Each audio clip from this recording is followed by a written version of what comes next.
욥기 19장 20절부터 29절 말씀을 함께 교독해서 읽도록 하겠습니다.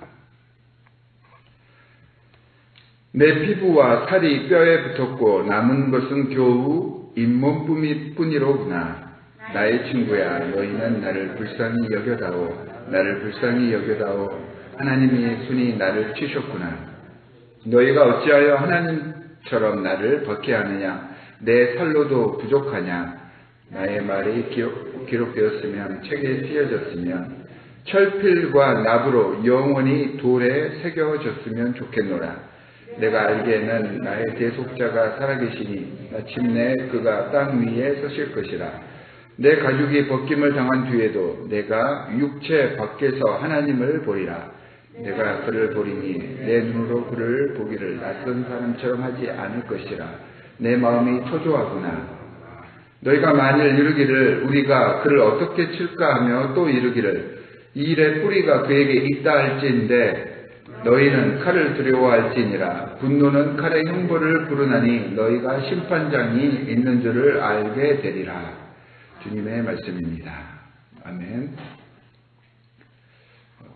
오늘 말씀에서도 역시 욥은 자기 친구들에게 자신에 대해서 윽박지르지 말고 자신을 긍휼의 마음으로 공감하는 마음으로 바라봐 주기를 바라고 있습니다.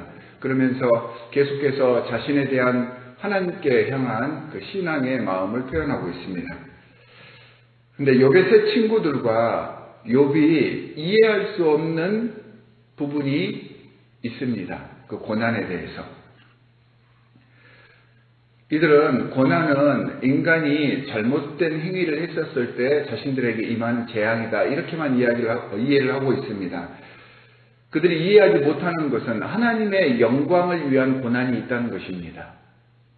또 하나는 알 수 없는, 우리가 인간이기 때문에 우리의 생각과 머리로는 이해할 수 없는 그런 신비의 영역에 해당하는 그런 고난들이 있다라고 하는 것을 욥과 욥의 친구들은 깨우치지를 못했습니다. 그래서 욥은 고민하고 또 고민하던 끝에 친구들이 자꾸 그렇게 종용하기도 하고 그러니까 하나님께서 자신을 원수로 대하신다라고 결론을 맺습니다. 인간적인 생각으로는 아무런 이유도 없이 자기가 고난을 받았다라고 생각이 들었기 때문입니다. 이 재앙을, 자신에게 임하는 재앙을 도저히 머리로 이해할 수 없었기 때문에 하나님께서는 나를 미워하시는구나 이렇게 생각을 해버립니다. 그런데 우리 인생을 돌아보면 아무런 이유 없이 이러한 재앙의 상황이 의외로 우리 주위에서 많이 발생하는 것을 볼 수가 있습니다. 몇 년 전에 교회에서 선교와 봉사에 힘쓰며 매일 새벽 기도에 참석하던 한국의 한 장로님 가정이 비 오는 날 새벽 기도에 참석하러 가다가 길이 미끄러워져서 온 가족이 교통사고로 변을 당했습니다. 이들의 죽음을 어떻게 설명할 수 있겠습니까? 꼭 신앙인이 아니더라도 정말로 선하게 살고 있던 소시민들이 한 미치광이 같은 사이코패스 범죄자들에 의해서 길거리에서 아무런 묻지마 살해를 당하는 그런 경우도 있습니다. 전쟁통에서 고요하던 한 마을이 참사를 당했다면 이 모든 일들을 우리의 상식으로, 우리의 논리로 도저히 설명할 수 없는 부분입니다. 이런 것들이 이제 우리의 상식과 생각을 벗어난 신비의 영역이다라고 우리는 이야기를 합니다. 이런 고난에 대한 우리들의 영적인 이해가 필요합니다.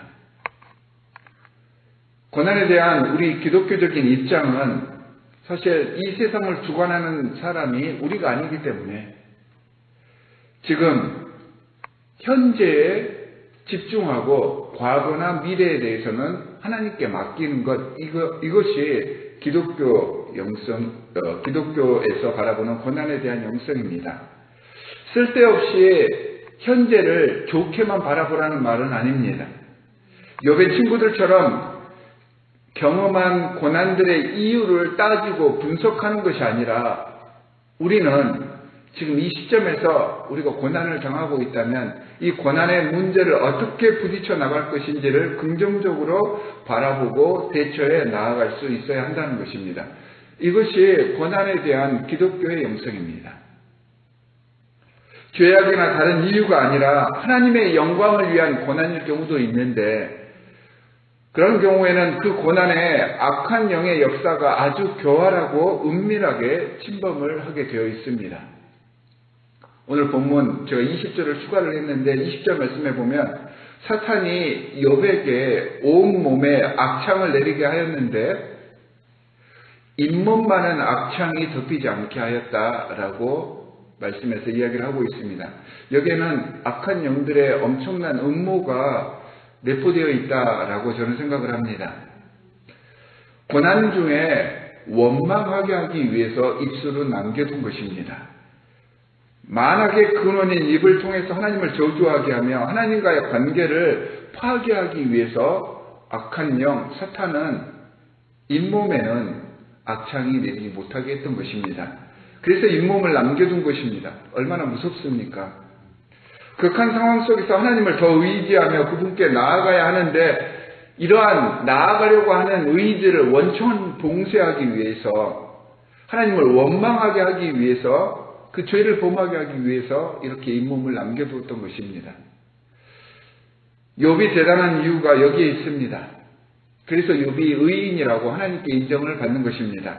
육체적인 한계로 인해서 고난의 참 본질과 이유에 대해서 정확하게는 알지 못했지만 그래서 마치 하나님께서 자신을 대적하고 있는 것이 아닌가라고 오해하기도 했지만 그는 하나님께 향한 그의 진정과 그 믿음을 한 번도 포기하지 않았습니다.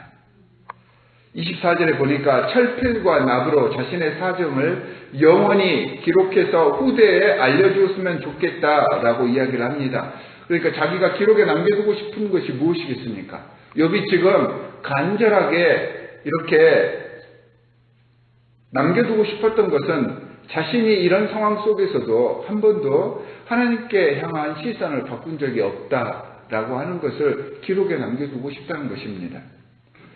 비록 하나님께서 자신을 대적하시는 것 같지만 그래서 지금 원망은 하고 있지만 그럼에도 불구하고 자신의 시선은 단 한 번도 하나님께 엇나가 본 적이 없다라는 것을 지금 고백하고 있는 것입니다. 그리고 이 힘들고 어려움을 주신 이도 하나님이시지만 결국 그분이 25절 말씀에서처럼 자신의 대속자, 자신의 구원자가 되어서 자신을 건져주시고 회복시키실 것을 확실하게 믿고 있습니다. 그리고 지금보다 더한 고통이 와서 자신의 가죽이 벗겨질지라도 그래서 죽음의 권세에 자신의 모든 것들이 내던져질지라도 자신은 하나님만을 바라보겠다라고 선언하고 있습니다. 여러분 대단한 믿음이지 않습니까? 그래서 하나님께서 욥을 의인이라고 칭하셨던 것입니다. 욥의 작은 실수가 있고 하나님을 원망하는 그러한 오류를 범하고 있지만 그럼에도 불구하고 하나님께서는 욥의 이 하나님을 향한 그 신앙과 믿음을 분명하게 아셨기 때문에 끝까지 욥을 붙드셨고 끝까지 욥은 의인이다라고 하는 이 말씀을 철회하지 않으셨습니다. 그리고 이 힘들고 어려움을 주신 이도 하나님이심을 알지만 그 하나님이 자신을 보호하시는 분임도 우리는 알아야 합니다. 욥의 신앙 고백에 나타나는 것이 우리 신앙인들의 입장이 되어야 합니다. 우리는 사랑받는 존재들입니다. 위로받는 존재들입니다. 어떠한 상황 속에서도 하나님께서는 우리를 포기하지 않으십니다.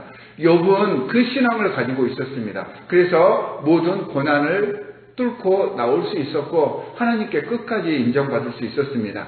그래서 사랑받는 존재로 내 스스로를 여기고 나는 어떤 순간에도 위로받고 있다. 하나님께서 예수 그리스도께서 우리를 위하여서 눈물로 기도하고 계신다라는 사실을 바탕으로 헌신하며 사역하는 존재가 우리가 되어야 합니다. 이게 우리의 가치입니다.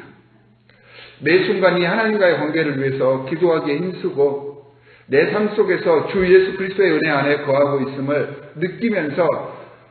느끼기 위해서 노력하는 것이 우리 신앙인의 사명이며 의무이자 또한 권리이기도 합니다. 이 마음, 이 관계가 흐트러졌을 때 우리의 영성이 무너지고 무관심해지고 그러므로 차차 하나님의 은혜의 장막에서 멀어지는 것입니다. 주님과의 영적인 관계에 민감하시기 바랍니다. 이것이 모든 고통과 우리가 겪는 인간들이 겪는 문제들의 근본적인 치료의 시작입니다. 기도하기에 힘쓰십시오. 하나님 말씀을 묵상하기에 더더욱 노력하셔서 매일매일이 말씀을 따라 순종하는 삶이 되시기를 주 예수 그리스도의 이름으로 간절히 축원합니다. 두 가지 기도 제목을 드리도록 하겠습니다. 첫 번째는 오늘 본문 말씀에서처럼 고난 속에서도 욥처럼 하나님께 향한 시선을 돌리지 않게 해주십시오. 어떤 상황에서도 하나님만을 바라보고 의지하며 나아가겠습니다 라고 서원하시는 서원 기도를 올리시기 바랍니다. 두 번째는 저희 교회 모든 교회 구성원들이, 모든 교회 권석들이 더 예배하기에 힘쓸 수 있도록, 예배함에 있어서 준비할 수 있도록 마음을 준비하고 우리의 몸가짐을 준비하고 그렇게 성전에 나와서 예배하여서 우리의 예배가 회복될 수 있도록 해주십시오라고 전 교회를 위하여서 중보 기도해 주시기 바랍니다. 우리 함께 함께 피아노 반주에 맞춰서 기도하도록 하겠습니다. 기도하겠습니다. 하나님 아버지 감사합니다. 이 시간 주님 앞에 고난 중에 주를 배우니 우리의 힘과 희망과 의지가 되어 주십시오라고 소원할 수 있도록 해주셨습니다. 하나님 힘들수록 더욱더 주 예수 그리스도의 이름을 붙들고 나아가게 하여 주시옵소서. 하나님 더욱 힘들수록 더 기도에 힘쓰고 말씀을 통하여서 하나님의 뜻이 이 고난 가운데 무엇인지를 깨닫게 하여 주시옵소서. 하나님 아버지 우리는 너무나도 연약하고 인간이기 때문에 세상 속에서 살다 보니까 힘들고 여러 가지 많은 고난에 봉착하였을 때 세상을 바라보고 사람을 바라보며 재물을 바라보았습니다.